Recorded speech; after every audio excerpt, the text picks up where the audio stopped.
अस्सलाम वालेकुम to all of you, this is Faizan. तो उम्मीद करता हूँ आप सब खैरियत से होंगे। आज की इस वीडियो में हम बात करेंगे बांग्लादेश इकोनॉमिक क्राइसिस को, उनके क्राइसिस की वजह जानने की कोशिश करेंगे और देखेंगे वहाँ लोग क्यों सड़कों पर निकल आए और प्रोटेस्ट कर रहे हैं। और इस वीडियो के लास्ट में हम देखेंगे कि पाकिस्तान को उनके क्राइसिस से क्या कुछ सीखना चाहिए। वीडियो स्टार्ट करने से पहले ही आपको बता दूं, इस वीडियो का मकसद सिर्फ और सिर्फ उनकी सिचुएशन को एनालाइज करना और उनसे सीखना है। So if you are from Bangladesh, let me make it clear, this video is not to insult you और योर कंट्री। अगर मैं आज से 6 माह पहले की बात करूं तो बांग्लादेश, जो कि फास्टेस्ट ग्रोइंग इकोनॉमी में आ रहा था, बड़े बड़े एक्सपर्ट्स बांग्लादेश की इकोनॉमी को 2040 तक एक डेवलप्ड इकोनॉमी कंसीडर कर रहे थे। इवन कि वर्ल्ड बैंक ने भी बांग्लादेश को अ पॉवर्टी फॉर रिडक्शन कहा। 2019 तक बांग्लादेश की इकोनॉमी ने कंसिस्टेंटली ग्रो कर रही थी।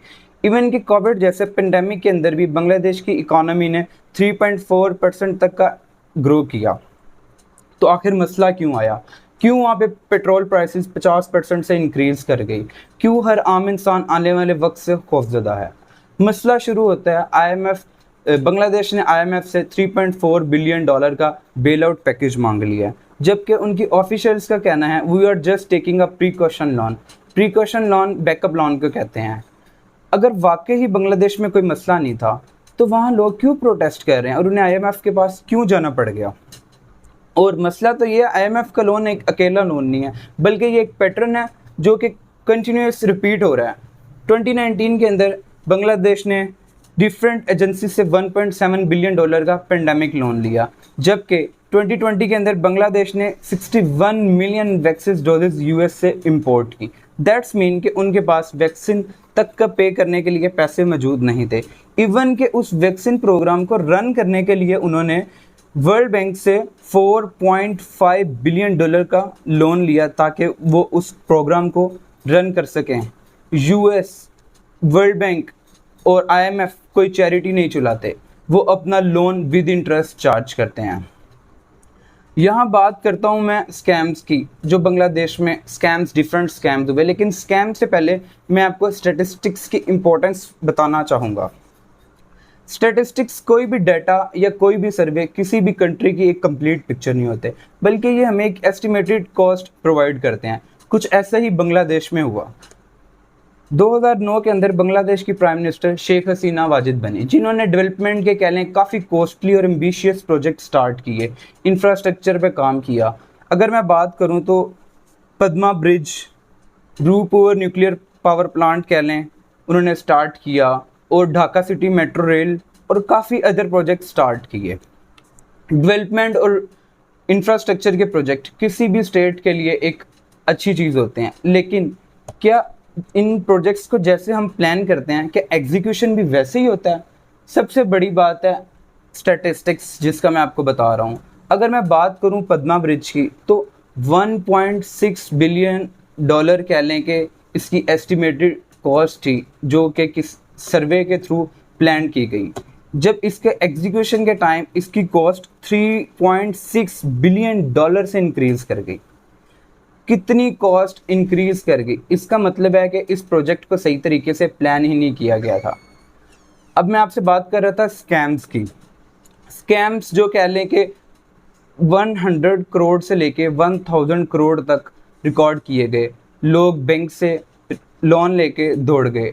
उनके वर्ल्ड बैंक ने $11 बिलियन की बैड लोन्स की फिगर कह लें कि जारी की, जबकि IMF इस फिगर को मानता ही नहीं है। IMF का कहना है कि ये फिगर एक्चुअल बैड लोन्स की फिगर से डबल है। इलेक्ट्रिसिटी की अगर मैं बात करूं तो इलेक्ट्रिसिटी किसी भी मुल्क की डेवलपमेंट के लिए खासा किरदार अदा करती है। इलेक्ट्रिसिटी से कह लें कि किसी भी मुल्क की इंडस्ट्रीज रन करती हैं, ठीक है, और हर मुल्क कोशिश करता है इससे सस्ती इलेक्ट्रिसिटी प्रोड्यूस करे। बांग्लादेश इस हद तक तो कामयाब हो रहा था। बांग्लादेश ने इवन के बांग्लादेश की गवर्नमेंट ने जून 2022 के अंदर डिक्लेयर कर दिया कि हमने मुल्क के हर कोने के अंदर बिजली पहुंचा दी है, और उन्होंने अपनी इंडस्ट्रीज़ को चीपेस्ट रेट पे कह लें कि सब्सिडाइज इलेक्ट्रिसिटी देनी शुरू कर दी। बांग्लादेश, जिसकी 80% एक्सपोर्ट्स टेक्सटाइल बेस्ड है, वो US के अंदर अपनी कह लें कि ज़्यादातर एक्सपोर्ट US और यूरोप कंट्रीज़ में करता है।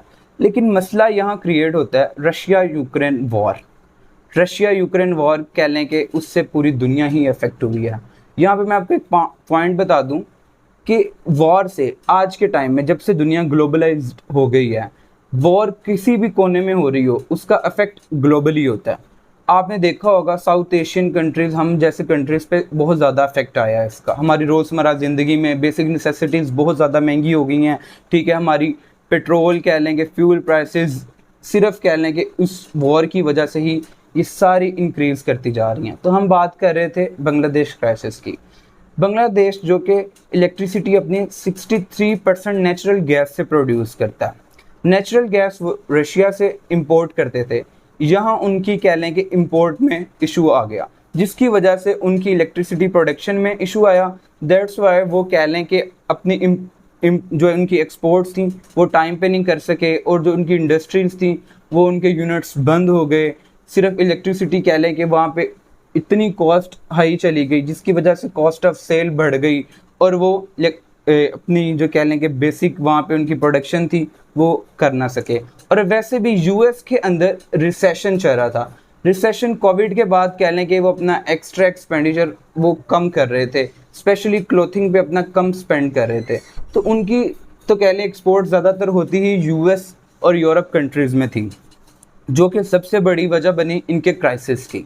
यहाँ तक तो मैंने आपको बांग्लादेश के क्राइसिस की वजह बताई, लेकिन अब हम बात करते हैं कि पाकिस्तान को उनके क्राइसिस से क्या कुछ सीखना चाहिए। मैं अपनी बात शुरू करता हूँ यहाँ से कि पाकिस्तान की इकॉनमी तो आपके सामने है। हमारी इकॉनमी दिन ब दिन नीचे गिरती जा रही है और एक कंप्लीट डिज़ास्टर वे पे है, ठीक है। तो हमें खुदा के लिए अपने लोन्स सोच समझ के लेने होंगे, ठीक है। लोन्स हम कम से कम लें और उन्हें देख के लें। हम आज इतनी सख्त टर्म्स एंड कंडीशंस पे लोन्स ले रहे हैं। आपने देखा होगा कि आईएमएफ ने हमें लोन देने से पहले ही अभी रिसेंटली अपनी कितनी सख्त टर्म्स एंड कंडीशंस हमसे मनवा ली। आज कह लें कि जो इन्फ्लेशन है पाकिस्तान के अंदर वो आप सबके सामने ही है। खैर, उनके क्राइसिस से पाकिस्तान को तो सीखना चाहिए, अपने लोन्स को कंट्रोल करें। और हमारे यहाँ डेमोक्रेटिक सिस्टम है, यहाँ पे कह लें कि एक डेमोक्रेसी का बैड फेस ये है कि यहाँ पे लोन्स सब्सिडीज़ और फ्रीबीज़ इलेक्शन के टाइम पे दी जाती हैं। जो भी गवर्नमेंट के अंदर पॉलिटिकल पार्टी होती है वो इलेक्शन के करीब सब्सिडीज़ देती हैं, जबकि हमारे पास पैसे मौजूद होते नहीं हैं। ये सबसे बड़ा कह लें कि नुकसानदेह चीज़ है हमारे मुल्क के लिए। और यहाँ पे हमें मिक्स्ड इकॉनमी बनने की ज़रूरत है।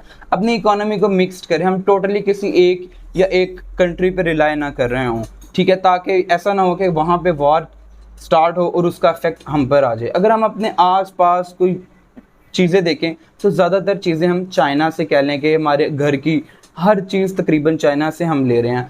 अगर चाइना ताइवान इशू वहाँ पे कह लें कि क्रिएट हो जाता है तो उससे क्या हम सोच सकते हैं कि हमारी इकॉनमी कितनी इफ़ेक्ट होगी, हमारी जो बेसिक नेसेसिटीज़ हैं वो कितनी इफ़ेक्ट होंगी। तो इसलिए हमें मिक्स्ड इकॉनमी बनने की ज़रूरत है। और हमारी इकॉनमी तो ऑलरेडी वीक है। अब तक के लिए इतना ही था। अगर आगे भी आप मज़ीद इन्फॉर्मेटिव वीडियोस देखना चाहते हैं तो हमारे इस चैनल को सब्सक्राइब कर लें, ताकि आने वाली हर वीडियो आप तक आसानी पहुंच सके। शुक्रिया, अल्लाह हाफिज़।